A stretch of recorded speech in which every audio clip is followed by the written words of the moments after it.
Hello, Mousers! In Britain, there's been a massive rebellion of sorts in the backbenches of the House of Commons, Britain's primary seat of power. Members of Parliament are calling for a referendum on whether Britain should leave the European Union. It's all very exciting, I'm sure you'll agree. Or maybe you won't. I don't actually know you, so I can't really say for sure either way. And I really shouldn't try and speak for you in those circumstances. With all this going on in the news right now, I thought it would be an excellent time to answer that question of what is a referendum, and then go on to discuss whether referendums' results are actually binding on the government of the time, or whether they're merely an indication of what the people of the country prefer when it comes to the question that's been posed. So let's get to it.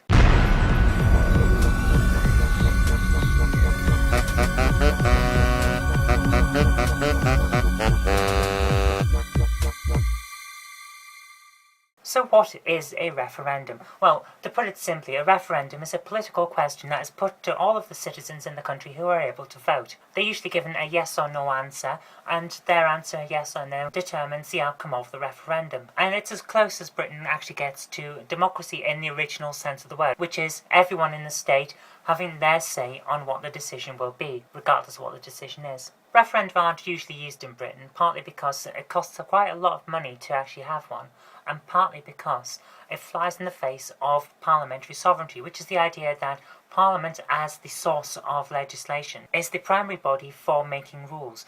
We elect people to Parliament to govern for us, not to ask us questions that we then decide and that causes governance. So in effect, referenda takes away Parliament's ability to have the final say on what legislation should be.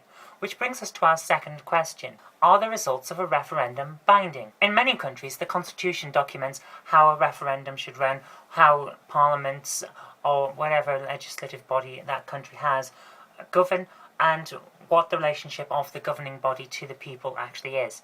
In Britain, we have, as we've seen already, an unwritten constitution, which mainly takes the form of a lot of parliamentary conventions, which are basically rules that kind of are there, but aren't set in stone, such as the Prime Minister. It's a parliamentary convention that the leader of the government is the Prime Minister, who is the person who has the majority of people in Parliament backing him or her, but it's not laid out in stone. Parliament generally goes with the conventions, and the conventions are fairly silent on referenda, which leads us to the point that, in Britain at least, a referendum is not necessarily binding. A government could have a referendum and say, right, you've said X, but we think Y would be in the better interests of the country, so we're going to go with Y.